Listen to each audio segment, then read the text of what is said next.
test vaccines, because we then know that what we want the vaccines to do is induce exactly that kind of immune response. We can then look at durability, how long vaccines induce that response for, and indeed how long that response is induced for after natural infection.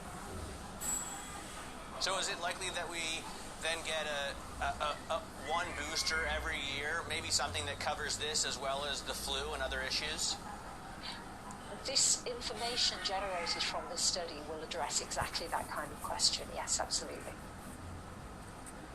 Thank you so much, Helen McShane, there, Professor of Vaccinology at the University of Oxford. Now, a look at what else we're watching. A lot going on. Again, there are some really good stories, actually, that, we're watching cryptocurrency. There's German election. But, Kaylee, what's on your radar?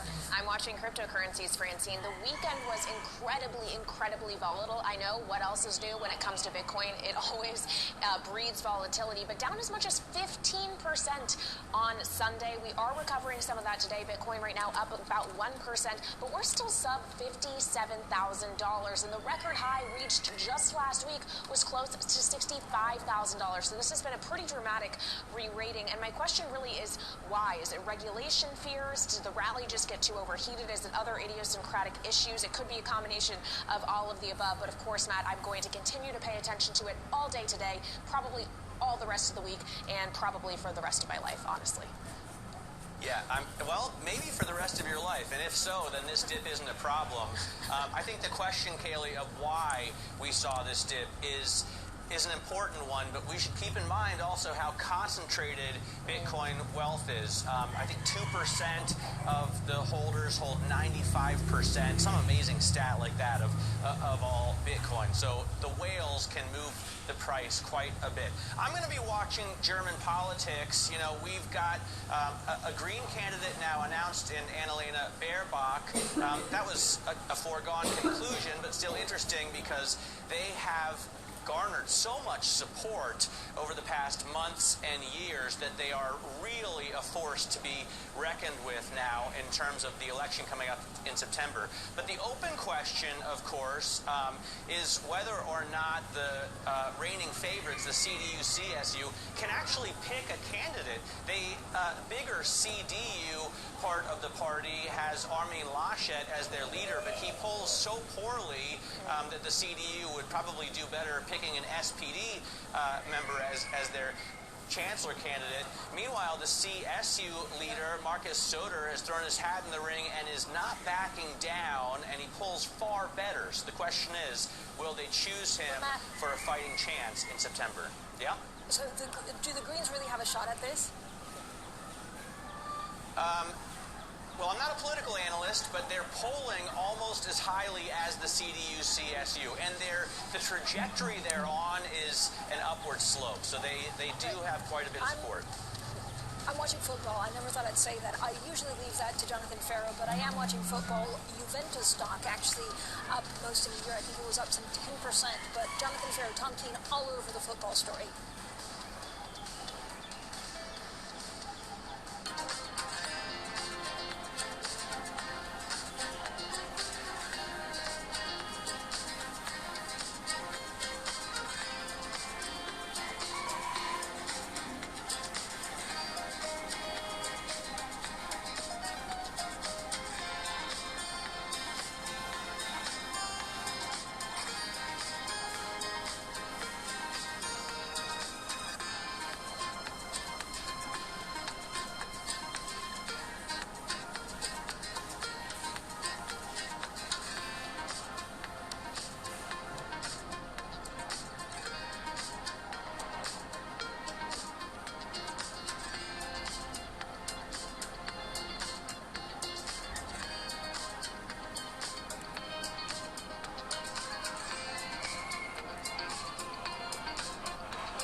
is because it's really following the wrong model.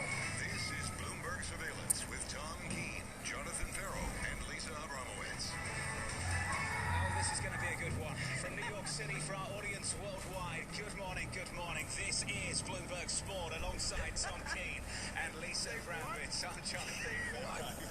Jose Mourinho reportedly sacked over Tom Keene's tarts. He's on the phone. It's got to be working Ledley. out. Is that If who it it's isn't going to be, Ledley, Tom? I just don't care. This is going to be a special Monday morning. You think? Tom, you want to talk about this European Football League? Well, we'll talk You want about to it start through there? the day. Can I before we get to football and soccer, and folks, we'll do this for our global audience through the day. And it was, just it's amazing what's going on with Mourinho out and the rest of it, John, that you know far better than me and Lisa. John, the most important research piece this morning was HSBC reaffirming lower yields. We had the opening of our show, which is the zeitgeist of inflation and higher rates. Yeah. And the Hong Kong and Shanghai Bank is saying No way. no. I'm shocked you started with this. I'm absolutely shocked. If you want to go there, I can. I read the piece too from HSBC. Negative 50 basis points as their 10-year Bund target still going into year-end, Tom. Is that what you're talking about? Yeah, that's what I would talk about. I mean, they're looking at the fears of inflation as a cynical project. Wait, that's what the Telegraph and others have reported on European soccer. John, for our global audience, and we'll do this through the day, you say this is decades in the making to get to this point. We've been talking about this for 20 years. This is about power and money, and it's about the former to control the flows of the latter. It's always been about that, and this is about telling UEFA that we want control, and we want to control the flows of the money, and it's always been about that, and still is. And I'm not going to sit here with some romantic notion about how this is going to ruin the game. Let's get real. This game got ruined a long time ago by money, Tom. It's a business. It's still a business. The first thing I thought is to rank amateur heroes, John. I think you reminded me of 2015 in Leicester coming out of nowhere to win as well. I mean, there's many Leicesters out there in all these countries. Am I right that they would be pushed aside by these large teams? Look, the domestic league would continue.